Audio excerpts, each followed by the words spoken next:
Hello guys, welcome to my channel. ನೀವೆಲ್ಲ ಚೆನ್ನಾಗಿದ್ದೀರಾ ಅಂದ್ಕೊಂಡಿದ್ದೀನಿ. ನಾನು ಇಲ್ಲಿ ಚೆನ್ನಾಗೇ ಇದ್ದೀನಿ.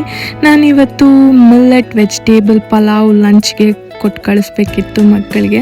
ಸೊ ಅದರಿಂದ ಮಾರ್ನಿಂಗ್ಗೆ ಸ್ಟಾರ್ಟ್ ಮಾಡ್ಕೊಂಡಿದ್ದೀನಿ. ಇದು ನಿಮಗೂ ಶೇರ್ ಮಾಡ್ಕೊಳ್ಳೋಣ ಅಂಥೇಳಿ ಶೇರ್ ಮಾಡ್ತಿರೋದು. ನಿಮ್ಗೆ ನಾನು ಮಾಡುವ ವಿಧಾನ ಇಷ್ಟ ಆದರೆ ಖಂಡಿತ ಟ್ರೈ ಮಾಡಿ. ಬಿಗಿನರ್ಸ್ಗೆ ಮತ್ತು ನಂತರ ವರ್ಕಿಂಗ್ ವುಮೆನ್ಸ್ಗೆ ಇದು ಫಾಸ್ಟಾಗಿ ಮಾಡೋಕ್ಕೆ ಹೆಲ್ಪ್ಫುಲ್ ಆಗ್ಬೋದು. ನಾನು 2 ಟೀ ಸ್ಪೂನ್ ಎಣ್ಣೆ ಹಾಕ್ಕೊಂಡಿದ್ದೀನಿ. ಆಮೇಲೆ 3 ಸ್ಪೈಸಸ್ ಹಾಕ್ಕೊಂಡಿದ್ದೀನಿ. ಆದಮೇಲೆ ಚೆನ್ನಾಗಿ ಅದು ಗೋಲ್ಡನ್ ಬ್ರೌನ್ ಬಂದಾದಮೇಲೆ ನೀವು ಶುಂಠಿ ಬೆಳ್ಳುಳ್ಳಿ ಪೇಸ್ಟು 1 ಸ್ಪೂನ್ ಹಾಕ್ಕೊಂಡು ಚೆನ್ನಾಗಿ ತಿರುಗಿಸ್ಕೊಬೇಕು. ಅದಾದಮೇಲೆ ನಿಮಗೆ ಎಣ್ಣೆ ಬಿಟ್ಕೊಳ್ಳುತ್ತೆ. ಆ ಟೈಮಲ್ಲಿ 1 ಟೊಮೆಟೊ ಹಾಕ್ಕೊಬೇಕು. ಅದು ಮೆತ್ತಗೆ ಆಗಾದಮೇಲೆ ನೀವು ಏನೇನು ತರಕಾರಿಗಳನ್ನ ತೊಗೊಂಡಿದ್ದೀನಿ, ನಾನು 5 ಥರ ತರಕಾರಿಗಳು ತೊಗೊಂಡಿದ್ದೀನಿ. ನಿಮ್ಮ ಮನೇಲಿ ಏನಿದೆಯೋ ಅದು ಯೂಸ್ ಮಾಡ್ಬೋದು.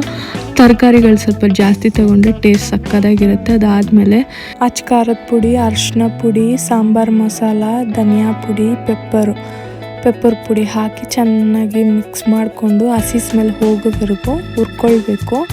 ಅದಾದ ನಂತರ ಫಾಕ್ಸ್ ಸ್ಟೈಲ್ ಅಂತ ಅದು ಮಿಲ್ಲೆಟ್ ಹೆಸರು 2 ಅವರ್ ನೆನೆಯೋಕ್ಕಿಡಬೇಕು. ಆಗಲೇ ನಿಮಗೆ ಚೆನ್ನಾಗಿ ಬಿಡಿ ಬಿಡಿಯಾಗಿ ಬರುತ್ತೆ.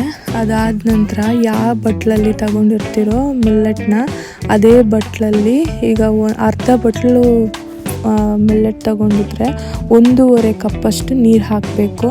ನೀರು ಹಾಕಾದ್ಮೇಲೆ ಅದು ಚೆನ್ನಾಗಿ ಕುದಿ ಬಂದಾದಮೇಲೆ ಆಮೇಲೆ ಲಿಡ್ನ ಮುಚ್ಚಿ ಇಡಬೇಕು. ಐ ಫ್ಲೇಮಲ್ಲೇ ಇಡೋಕ್ಕೆ ಹೋಗಬೇಡಿ, ಲೋ ಫ್ಲೇಮಲ್ಲೂ ಬೇಡ, ಮೀಡಿಯಮ್ ಫ್ಲೇಮಲ್ಲಿ ಇಟ್ಟು 2 ವಿಸಿಲ್ ಕೂಗಿಸ್ಕೊಳ್ಳಿ. ಅದಾದ ನಂತರ ಆಫ್ ಮಾಡಿ ಆ ಸ್ಟೀಮೆಲ್ಲ ಹಿಡಿದಾದ್ಮೇಲೆ ಓಪನ್ ಮಾಡಿ ನೋಡಿದ್ರೆ ಬಿಡಿ ಬಿಡಿಯಾಗಿ ನಿಮಗೆ ಚೆನ್ನಾಗಿ ಬೆಂದಿರುತ್ತೆ. ಅದಾದ ನಂತರ ಪ್ಲೇಟ್ಗೆ ಹಾಕ್ಕೊಂಡು ತುಪ್ಪ ಹಾಕ್ಕೊಂಡು ತಿಂದರೆ ಸೂಪರಾಗಿರುತ್ತೆ. Healthy food. ಅಕ್ಕಿನ ಜಾಸ್ತಿ ಯೂಸ್ ಮಾಡೋ ಬದಲು ಅಟ್ಲೀಸ್ಟ್ 1 ಡೇಗೆ ಒಂದು ಸರಿ ಆದರೂ ನಾವು ಮಿಲ್ಲೆಟ್ ಯೂಸ್ ಮಾಡ್ಬೋದು. ನಾವು ಅಕ್ಕಿನ ಜಾಸ್ತಿ ಯೂಸ್ ಮಾಡಲ್ಲ. 1 ದಿನದಲ್ಲಿ 1 ಸರಿ ಆದರೂ ಮಿಲ್ಲೆಟ್ನ ನಾವು ತಗೊಳ್ತೀವಿ. ನೀವು ಅದೇ ಥರ ಟ್ರೈ ಮಾಡಿ. ಹೆಲ್ತಿಯಾಗಿ ತಿಂದ್ರೇ ನಾವು ಹೆಲ್ತಿಯಾಗಿರೋಕ್ಕಾಗೋದು. ನಾವು ಇದಕ್ಕೆ ಸೈಡ್ ಡಿಶ್ ಆಗಿ ಮೊಸರು ಬಜ್ಜಿ ಮತ್ತು ಬೇಯಿಸಿರೋ ಮೊಟ್ಟೆ ಇಟ್ಕೊಂಡು ತಿಂದ್ವಿ.